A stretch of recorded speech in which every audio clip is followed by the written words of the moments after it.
दोस्तों आज के स्टडी में हमारे पास एक इंक्वायरी असम से आई है।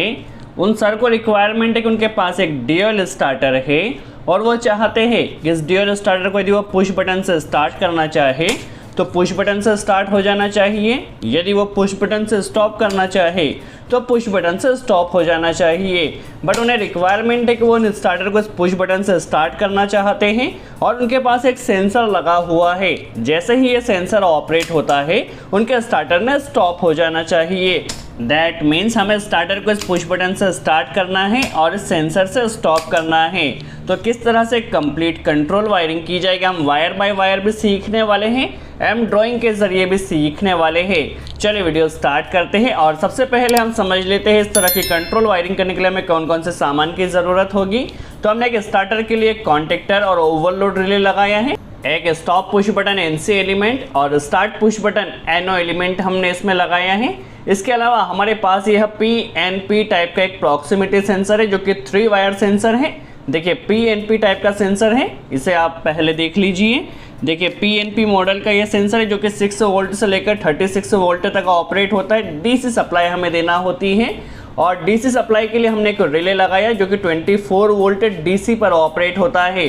जब सेंसर ऑपरेट होगा तो इस रिले ने ऑपरेट होना चाहिए, तो इसके लिए हमने 24 वोल्ट डीसी का एक रिले लगाया है और सेंसर को इनपुट सप्लाई देने के लिए 24 वोल्ट डीसी के लिए हमने एक एसएमपीएस लगाया है। चलिए किस तरह से कंप्लीट कंट्रोल वायरिंग की जाएगी उससे पहले हम कॉन्टेक्टर की बेसिक इन्फॉर्मेशन देख लेते हैं और किस तरह से रिले में वायरिंग करना होगा पहले हम बेसिक क्लियर कर लेते हैं। देखिए हमारे पास यह जो कॉन्टेक्टर है, कॉन्टेक्टर को ऑपरेट होने के लिए 220 वोल्ट एसी सप्लाई देना होती है जो कि A1 और A2 कॉइल में हमें फेज और न्यूट्रल देना होगा। आप चाहो तो A1 में इस तरफ फेज दे सकते हैं और न्यूट्रल यदि A2 में इधर देना चाहे तो भी आप दे सकते हैं। यदि आप एक ही तरफ फेज न्यूट्रल देना चाहे तो भी दे सकते हैं। यह कॉन्टेक्टर के पावर टर्मिनल से है और यह कंट्रोल टर्मिनल से है। एनो टर्मिनल यहाँ पर दिया गया 13-14 नंबर और इस कॉन्टेक्टर में एक आपको एनसी पॉइंट भी दिया गया है। यदि आपको कंट्रोलिंग करना हो तो एक एनो और एक एनसी आपको इस कॉन्टेक्टर में दिया गया है। यदि रिले की बात की जाए तो रिले हमारा डीसी रिले है। 2 और 7 में हमें 24 वोल्ट डीसी देना होता है। 2 और 7 कॉइल है। 1 और 8 इसमें कॉमन पॉइंट दिए गए हैं क्योंकि हमारे पास 2 कॉमन, 2 एनो और 2 एनसी है। 1 के साथ 4 नंबर पॉइंट एनसी है और 1 के साथ 3 नंबर पॉइंट एनो है। 8 के साथ 6 नंबर पॉइंट एनसी है और 8 के साथ 5 नंबर पॉइंट एनो है। चलिए किस तरह से कंट्रोल वायरिंग की जाएगी हम समझ लेते हैं। सबसे पहले देखिए हमारे पास यह एक एमसीबी हमने ड्राइंग में बनाई, यह कॉन्टेक्टर लगाया है, यह रिले लगाया है। पहले हम ड्राइंग में समझ लेते हैं, यह एसएमपीएस लगाया है और ये हमने एक सेंसर लगाया है। हम इस तरह से इसलिए समझ रहे हैं ताकि आपके सारे कॉन्सेप्ट क्लियर हो सके। देखिए एमसीबी से सबसे पहले हमारा लाइन वायर आता है और इसे ओवरलोड रिले के एनसी पॉइंट पर लगा देना है ताकि हमारी मोटर जब भी ओवरलोड हो तो यहाँ से ट्रिपिंग मिल सके।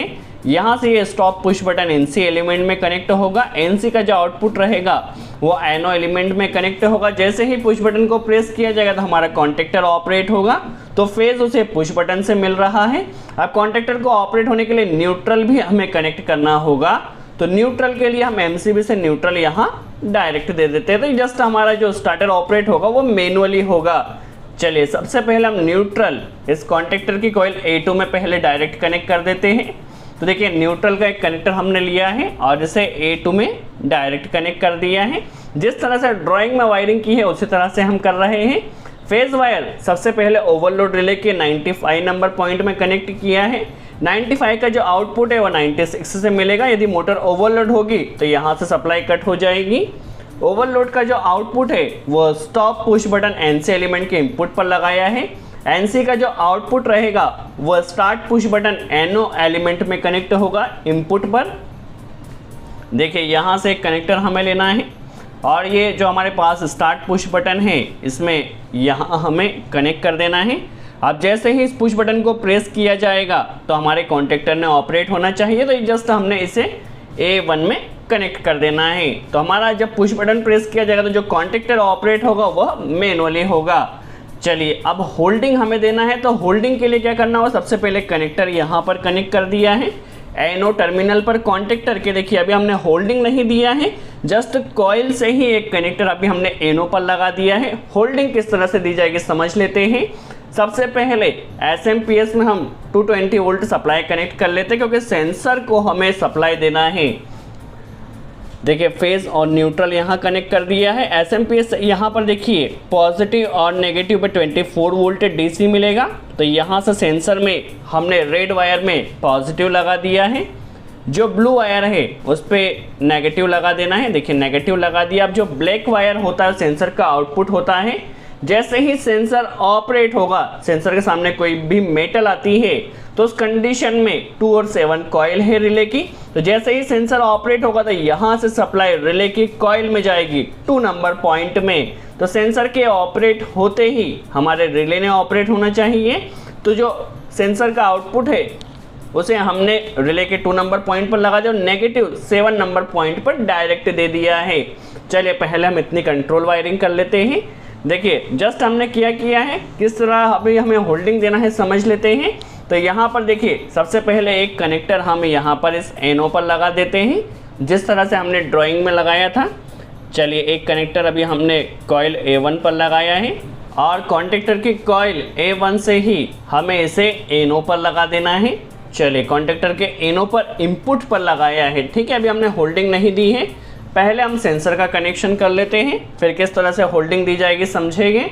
देखिए अभी हमें क्या करना है, सबसे पहले इस सेंसर से इस रिले को ऑपरेट करना है। बट सेंसर को सप्लाई देने के लिए हमने एक एसएमपीएस लगाया है। एसएमपीएस में पहले हमें 220 वोल्ट एसी सप्लाई देना होगी। तो यहाँ पर हम एसएमपीएस की सप्लाई के लिए एक कनेक्टर ले लेते हैं। देखिए यहाँ से हमें 220 वोल्ट सप्लाई मिलेगी और इसे एसएमपीएस का जो इनपुट टर्मिनल है लाइन और न्यूट्रल, यहाँ पर हमें कनेक्ट कर देना है। पहले आप चेक कर लीजिए आपको लाइन कहाँ देना है। देखिए यहाँ पर हमने लाइन कनेक्ट करना है तो लाइन कनेक्ट कर दिया है और यहाँ पर न्यूट्रल कनेक्ट कर दिया है। चलिए अभी हम सेंसर में जो 3 वायर होते हैं, 3 वायर का क्या फंक्शन होता है समझ लेते हैं। देखिए जो रेड वायर होता है ये सेंसर में पॉजिटिव वायर होता है, जिसमें आपको 24 वोल्ट डीसी सप्लाई कनेक्ट करना होती है। और जो ब्लू वायर होता है ये 0 वोल्ट या नेगेटिव वोल्ट के लिए होता है। और जो ब्लैक वायर होता है ये सेंसर का आउटपुट होता है, ठीक है। जब सेंसर ऑपरेट होगा तो जो इनपुट सप्लाई है वो इस ब्लैक वायर से निकलेगी, ठीक है। सबसे पहले सेंसर में हम इनपुट कनेक्शन कनेक्ट कर लेते हैं। यहाँ पर देखिए V+ और V- दिया गया है। V+ पर आपको 24 वोल्ट डीसी मिलेगा पॉजिटिव, तो पॉजिटिव लगा देना है। और V- पर आपको सेंसर का ब्लू वायर लगा देना है। चलिए सेंसर में इनपुट कनेक्शन हो चुका है। जैसे ही सेंसर ऑपरेट होगा तो जो सप्लाई है वह ब्लैक वायर से निकलेगी और उस ब्लैक वायर से हमें इस रिले को ऑपरेट करना है। देखिए सेंसर में आप पहले देख लीजिए, सेंसर को ऑपरेट होने के लिए 6 वोल्ट से लेकर के 36 वोल्ट डीसी सप्लाई कनेक्ट करना है। देखिए यहाँ पर ब्राउन वायर पॉजिटिव है, ब्लू वायर नेगेटिव है और जो ब्लैक वायर है वह आउटपुट है। देखिए अब सेंसर से हमें रिले को ऑपरेट करना है, तो सेंसर का जो आउटपुट है ब्लैक वायर उसे आपको रिले की कॉइल 2 नंबर पॉइंट में कनेक्ट कर देना है, जिस तरह से हमने ड्राइंग में किया था। देखिए यहाँ पर आपको 2, 7, 1 और 8 नंबर पॉइंट दिया गया है। तो यहाँ पर सबसे पहले जो आपका सेंसर का आउटपुट है ब्लैक वायर, यहाँ पर एक कनेक्टर हमने कनेक्ट किया है और इससे रिले की कॉइल जिस तरह से ड्राइंग में बताया था, रिले की कॉइल 2 नंबर पॉइंट पर पॉजिटिव कनेक्ट कर दिया है। जैसे ही सेंसर ऑपरेट होगा तो रिले में पॉजिटिव आएगा और नेगेटिव हम एसएमपीएस से डायरेक्ट कनेक्ट कर देते हैं 7 नंबर पॉइंट पर।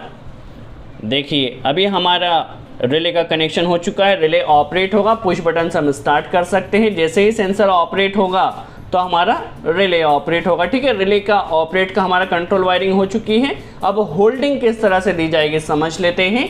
तो होल्डिंग या तो आप एनसी के आउटपुट से दे सकते हैं या एनओ के इनपुट से दे सकते हैं। तो देखिए यहाँ से एनसी के आउटपुट से हमने एक कनेक्टर लेना है और इसे जो रिले का कॉमन पॉइंट है 8 नंबर पॉइंट रिले का कॉमन पॉइंट है और 6 नंबर पॉइंट रिले का NC पॉइंट है, ठीक है। जब रिले स्टॉप रहेगा तो यहाँ से सप्लाई कंटिन्यू जाती रहेगी।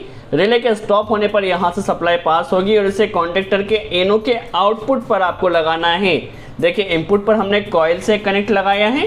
जैसे ही हमारा एक बार पुश बटन से कॉन्टेक्टर ऑपरेट होता है तो यहाँ से उसे होल्डिंग मिल जाएगी, क्योंकि अभी रिले स्टॉप कंडीशन में है। ठीक है, अब जैसे ही सेंसर ऑपरेट होगा तो रिले ऑपरेट होगा। यदि रिले ऑपरेट होगा तो 8 और 6 जो NC है वह NO बन जाएगा, और NO बनने से यहाँ से होल्डिंग सप्लाई आपकी कट हो जाएगी और आपका कॉन्टेक्टर स्टॉप हो जाएगा। चलिए इसी तरह से कंट्रोल वायरिंग कर लेते हैं। सबसे पहले में होल्डिंग के लिए कनेक्टर लेना होगा, जिसे आप या तो NC के आउटपुट से ले सकते हैं या फिर NO के इनपुट से ले सकते हैं। ठीक है, तो हम क्या काम करते हैं, NO के इनपुट से, देखिए NO के इनपुट से भी आप ले सकते हैं या फिर NC के आउटपुट से आप कनेक्टर ले सकते हैं होल्डिंग का, क्योंकि यहाँ तक कंटिन्यू सप्लाई आती है। तो हम देखिए NO के इनपुट से एक कनेक्टर लिया है, इसे रिले का जो 8 नंबर पॉइंट है, 8 नंबर पॉइंट पर कनेक्ट कर देना है। आप चाहो तो 1 नंबर पॉइंट पर भी कनेक्ट कर सकते हैं।